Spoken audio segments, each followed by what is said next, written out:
Okay, Coach, I think we're ready. Excitement for the home opener and your first game here at Research Stadium as a head coach. Yeah, we are looking forward to returning to Research Stadium.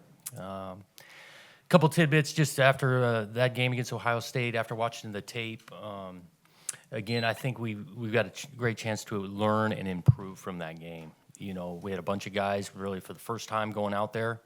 Some other guys that had played some, but not a lot in previous years. And so I think we can just learn and grow from so much of that game on both sides of the ball and in special teams. Again, I said it after the game, I felt like those guys played hard for 60 minutes. That's a good football team we played. I mean, and that showed up on tape too. The athleticism, the physicality, we knew that going in. But, I think they'll probably end up winning a bunch of games this year. But I think we got a ton to learn from that. And so, we continue to move on. And then got to have a great week of preparation this week, getting ready for really a football team that won a lot of games. Last year, won their league. They've got some talent, their ability to score some points. I know they didn't come out with a win last weekend, but really probably should have at the end of the game, having a couple of tough calls on them. So we've got a challenge in front of us, and we're looking forward to it. I'm just, again, eager to see our guys go from competing in a game to improving on it. And we've been talking to our guys about that. It's, compete and then go and improve on it. And we get another opportunity on Saturday. Couple updates. We welcomed a couple new guys over the last week with Tristan and Avery.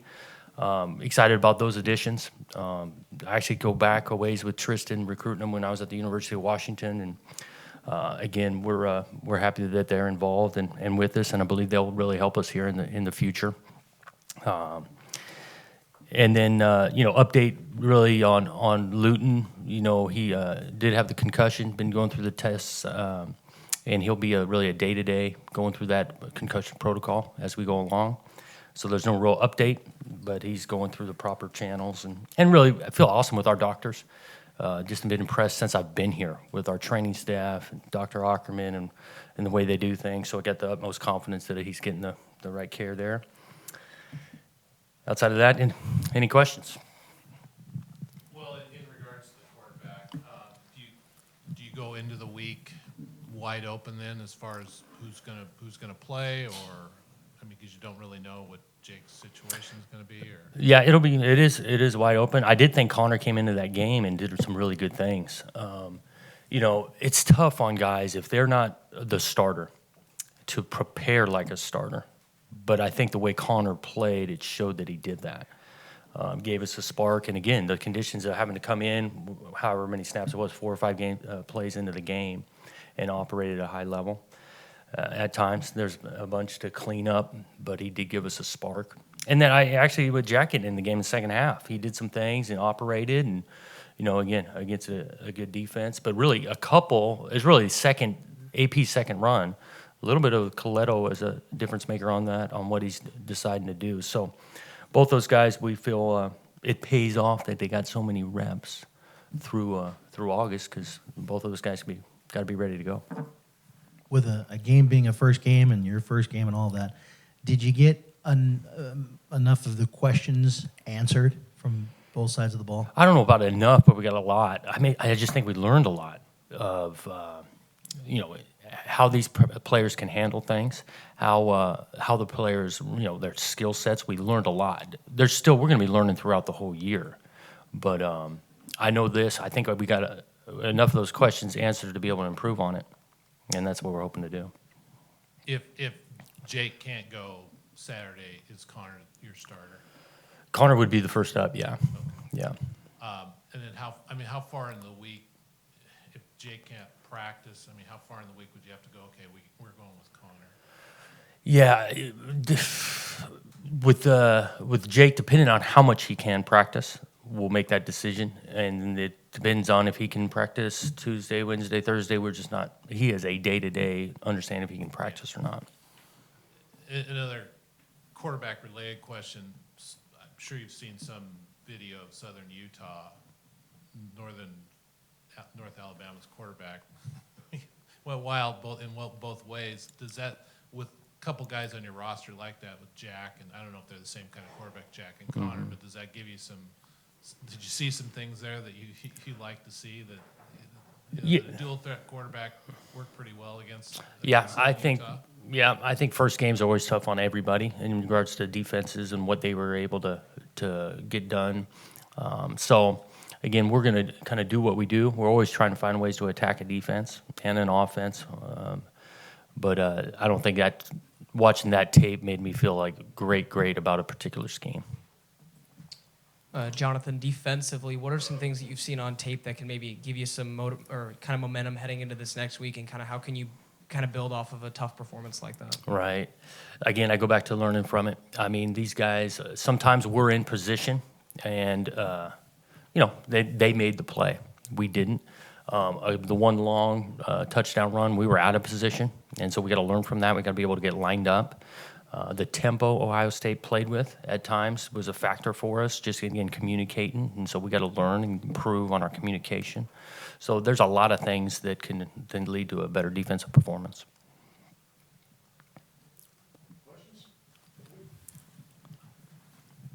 Can you just talk about AP and what he contributed to the game, and also Jermard?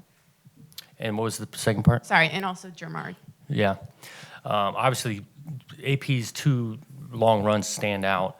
And I even say on those two runs, others contributed to that. It wasn't just like we handed the ball to AP and he made 11 guys miss. So like that was, both of them were blocked pretty well. Even the receivers, Timmy specifically, was like made a block down the field that created the longer run. AP has been steady. I learned a little bit about AP. I didn't know he was that fast going down the sideline. We actually took a vote in the team room on the first carry, paused the film about 10 yards down the field, and then, okay, show of hands, who really thought he was going to go all the way? It's about 50-50 in the crowd on the team. But he works really hard, and so we like what he brings to the table. And I even thought Jamar had a couple good carries. For a true freshman in that atmosphere, we think he's got some talent, and he didn't shy away from it. So those two guys are, again, guys that we feel good about.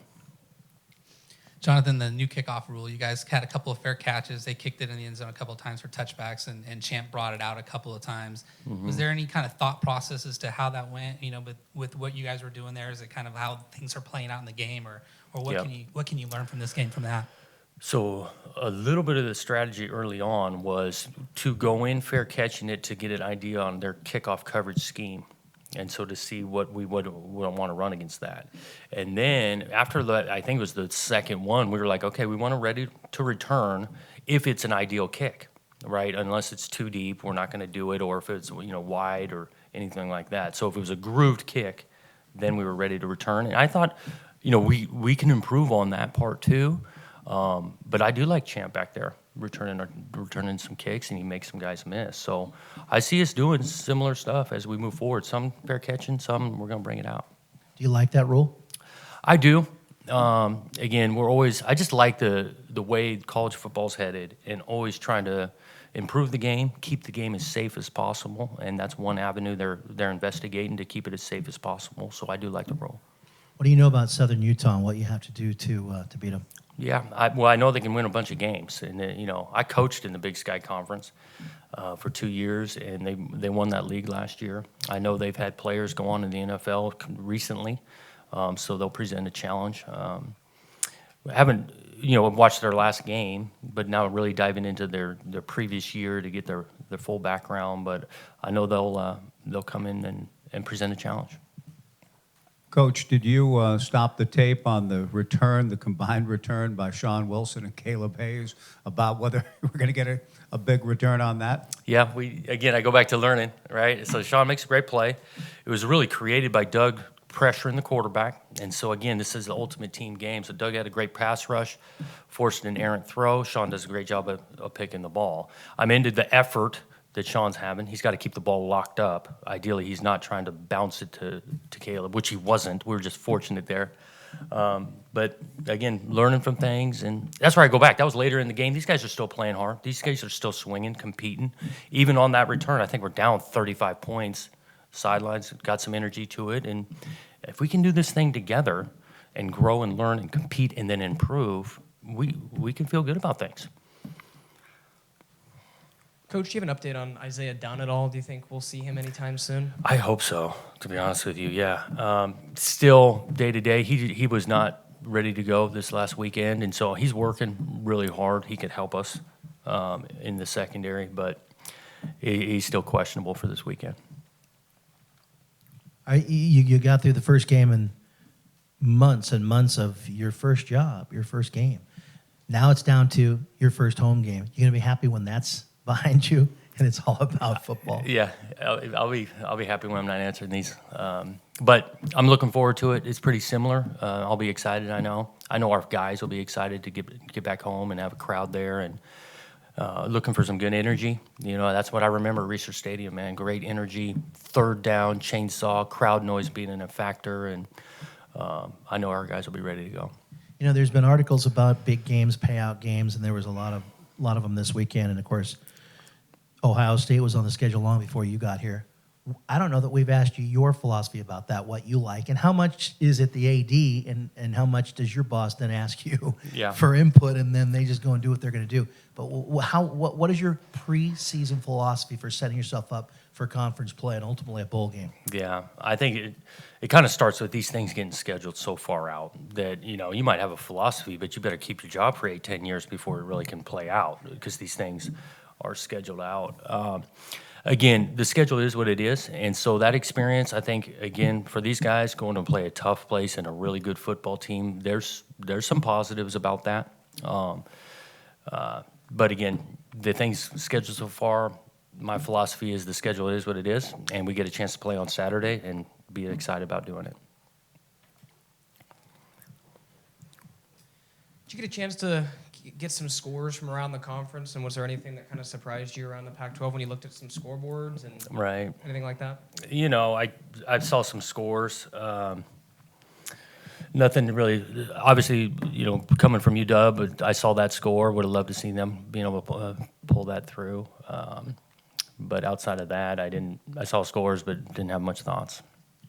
Coach, what's your overall message to your defense after a game like that? You talked about it being in position at times, other times not, but overall, how do you deal with that? How does Coach Tibesar and the staff deal with some of the things that happen against that great offense? It is great offense, and I think you got to remind them of that. There's a lot of good defenses that are giving up a bunch of points to those guys.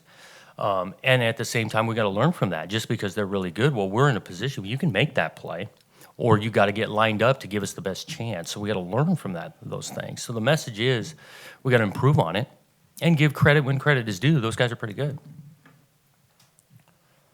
Any questions? Oh, one more here from Andy. After week 1, will you be making any changes to lineups or just still letting guys play through their position? Nothing stands out drastically on like the depth chart right now, but again, we got a week of practice ahead of us. But nothing stands out right now. Thanks, Coach.